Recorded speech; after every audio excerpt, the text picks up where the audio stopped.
Damn, son, where'd you find this?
Is the Paul. Remember, everybody's sailing on a ship that they'd sell you.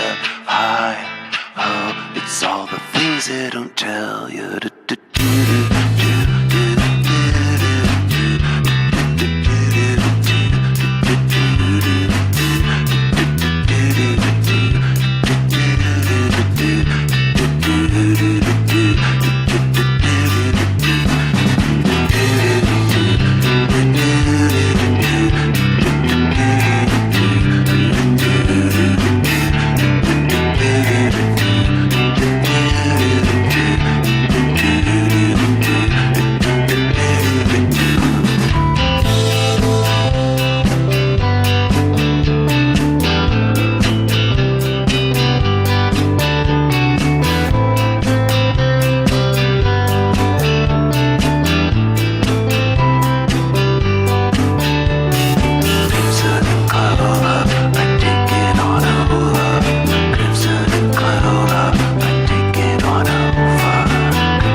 You are killing me and everything you love about me.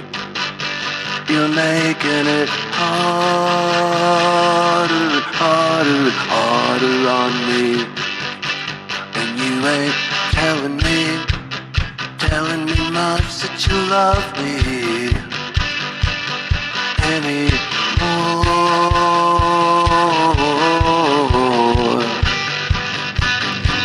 Well, I don't look politely, then I drag you in with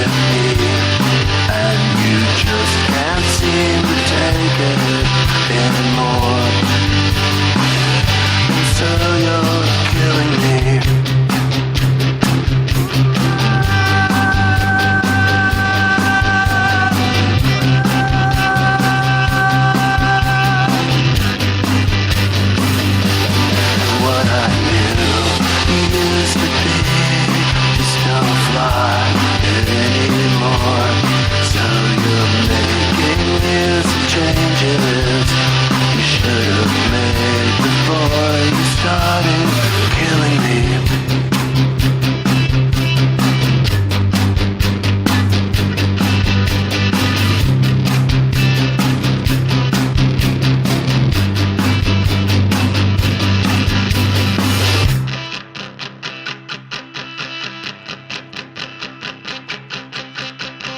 You are killing me and everything you love about me. You're making it harder and harder and harder on me. And you ain't telling me much that you love me anymore.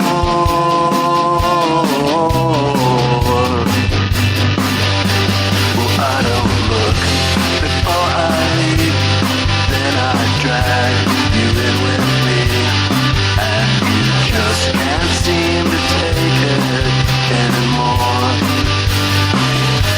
And what I do used to be just don't fly here anymore. So you're making some changes you should have made before you started killing me.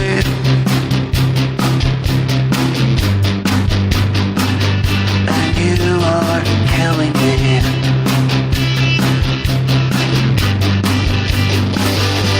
Cause I don't. And I don't. And I don't. And then I don't. And that's why you're killing me.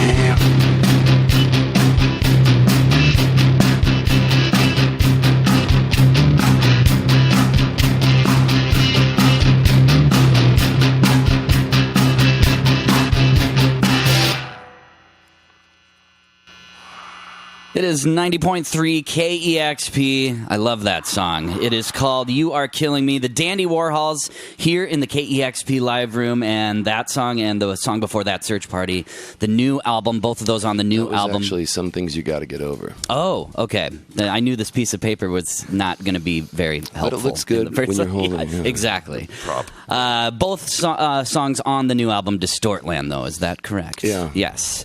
And I can't wait to hear the rest of this record. It comes out, I should have that information too.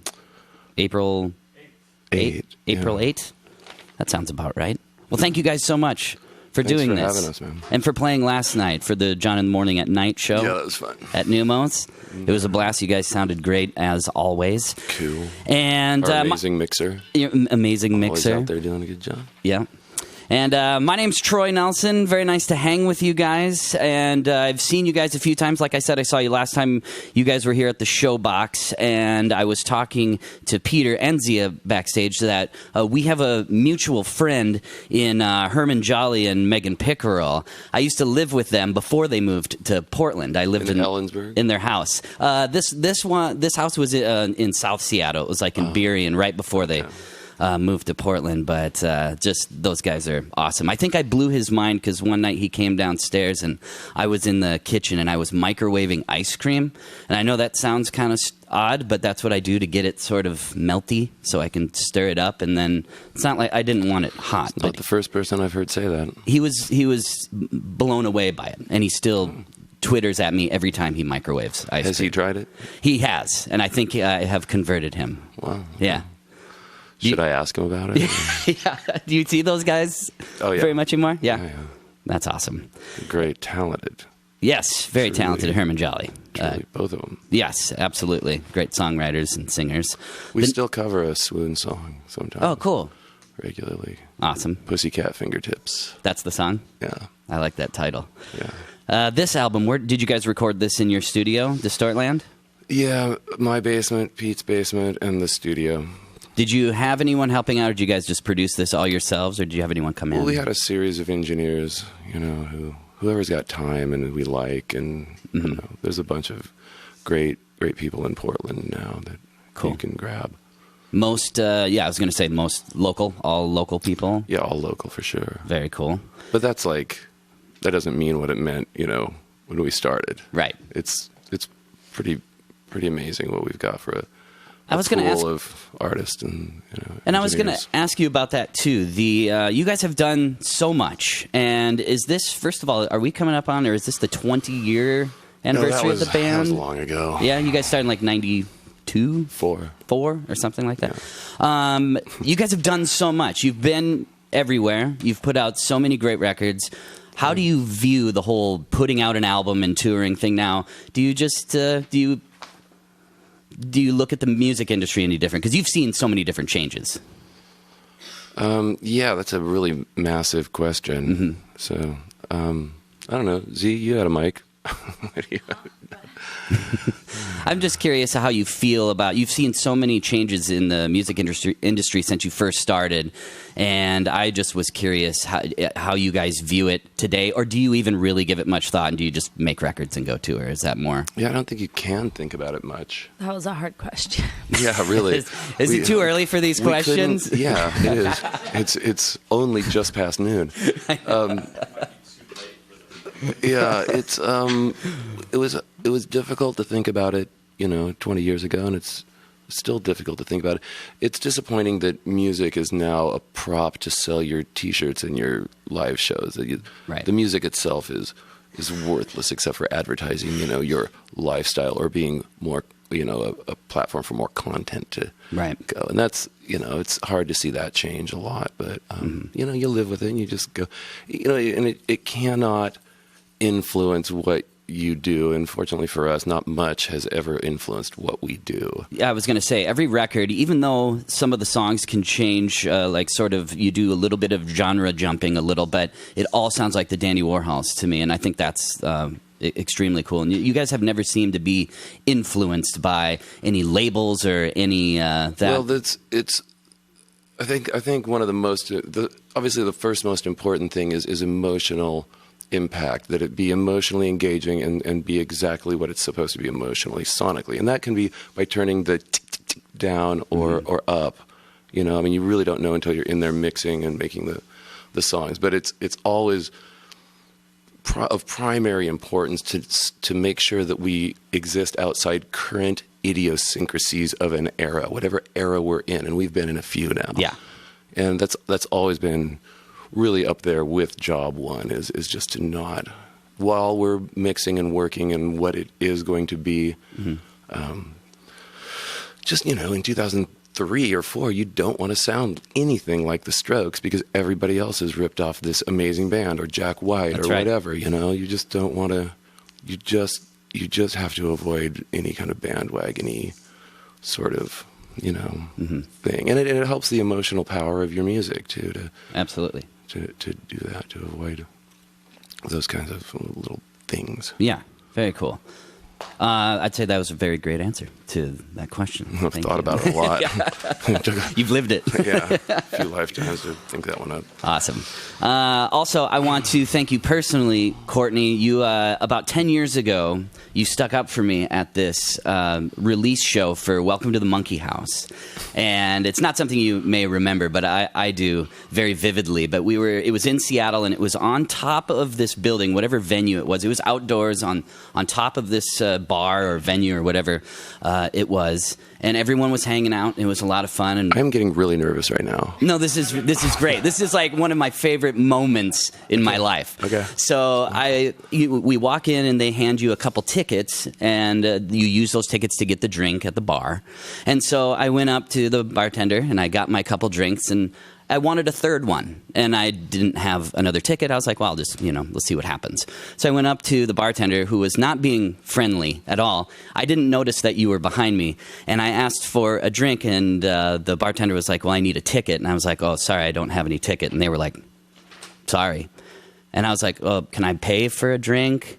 And you stepped in, and this was an amazing moment in my life. And you grabbed a handful of drink tickets, and I mean like a massive amount falling out of your hand, and you slammed it on the bar counter. I slammed. You slammed it. On a You slammed it, and you go, "It's Capitol effing Records, free drinks for everybody," and it was awesome. So I thank you for that. Thanks. I must have been hammered. I don't usually slam things around. It wasn't super aggressive. It was more like it was very stern and like, you know, give me a break. Like Capitol Records.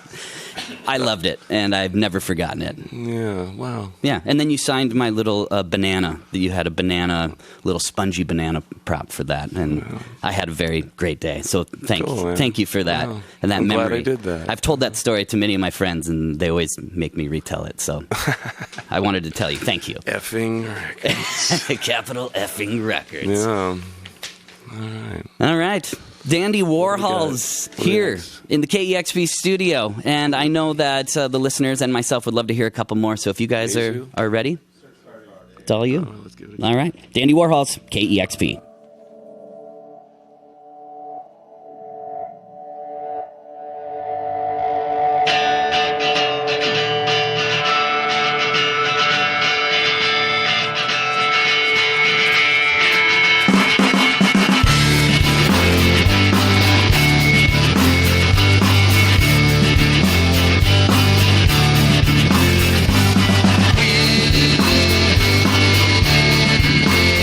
In my head.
It's the almighty Dandy Warhols live here at KEXP. Thank you guys so much for taking time to do this. Man, thanks for having us again, you know. And what do you think of our new place? Wow. Super powered. It's kind of amazing. Yeah. A lot bigger. Overwhelming. Lots of good snacks. Good snacks. Big live room. And soon people are going to be able to watch these in studios. They're going to be open to the public. So that's going to be... Is that a good idea? Steam and handprint on the mirror. Just, yeah. And like pressing their bodies up against it. Mm-hmm. And heaving. Yeah. I don't know if it's a good idea now. Right. Yeah. I don't know. Fix it. Yeah. Fix it. All right. Thanks again, Dandy Warhols. Thanks so much. Live, and check out the new album, Distortland, and go see the Dandies when they come to your town. My name's Troy Nelson, and this has been a blast. It's KEXP, Seattle. Discover new music at listenerpoweredkexp.org. Damn, son, where'd you find this?